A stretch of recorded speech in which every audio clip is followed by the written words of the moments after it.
Du côté du tribunal militaire de Ouagadougou, tout semble se dérouler normalement puisque les auditions des témoins et des accusés se poursuivent dans le cadre du procès du putsch de 2015. À la base ce mardi, deux grandes figures du Congrès pour la démocratie et le progrès CDP. Il s'agit de Noël Sourouema et de Salif Sawadougou. La synthèse de leur audition avec Zoubavier David Dabiré et Draman Guéné.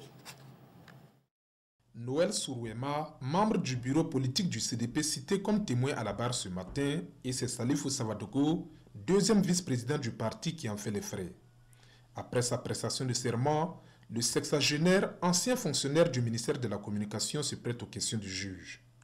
Que savez-vous des événements du 16 septembre 2015?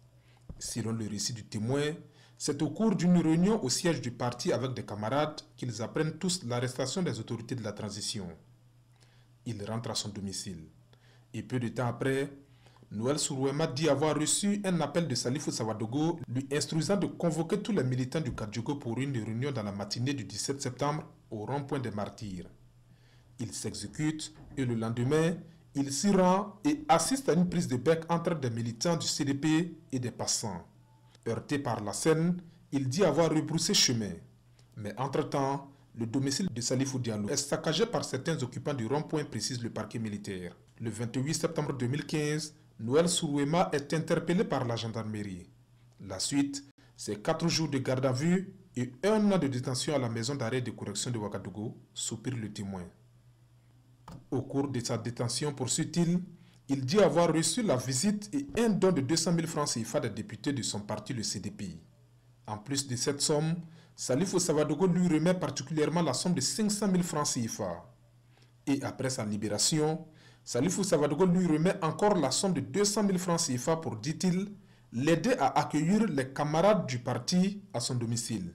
Et quelques jours avant la levée de son immunité parlementaire, Salif Sawadougou est venu me demander le contenu de mes déclarations lors des enquêtes préliminaires, précise le témoin. Les sommes d'argent remises n'étaient-elles pas destinées à acheter votre silence? S'interroge le parquet militaire. Et Noël Sourouema de répondre, ça peut être interprété comme ça. Mais pour moi, c'est la contribution d'un camarade. Le président du tribunal convoque Salif Sawadougou à la barre et c'est une confrontation qui s'engage entre les deux hommes. Salif Sawadougou s'inscrit en faux contre les déclarations de Noël Sourouema et soutient, je cite, « C'est une volonté de se dégager et de tout rejeter sur moi ». Et sur les sommes d'argent, il dit les avoir remises du fait qu'il était le seul député CDP du Kadjogo. L'argument ne convainc pas le parquet, le ton monte entre l'accusé et le témoin. Et quand un avocat de la défense demande son opinion sur le rôle de Salif Sawadougou dans sa situation actuelle, Noël Sourouema finit par lâcher, je cite, « Salif Sawadougou est la source de mes malheurs. S'il avait dit la vérité depuis le début, peut-être que je n'en serais pas là. » Et d'ajouter, « Assumons ce que nous avons fait et ça va être mieux pour tout le monde. » Du reste, le témoin dit maintenir sa déposition. Le deuxième témoin du jour était Amidou Nikema, dont la déposition tendait à nier l'implication de Abdul Karim Baguian Lota dans l'incendie du domicile de Salif Diallo. L'audience reprend demain à 9 h au tribunal militaire de Ouagadougou.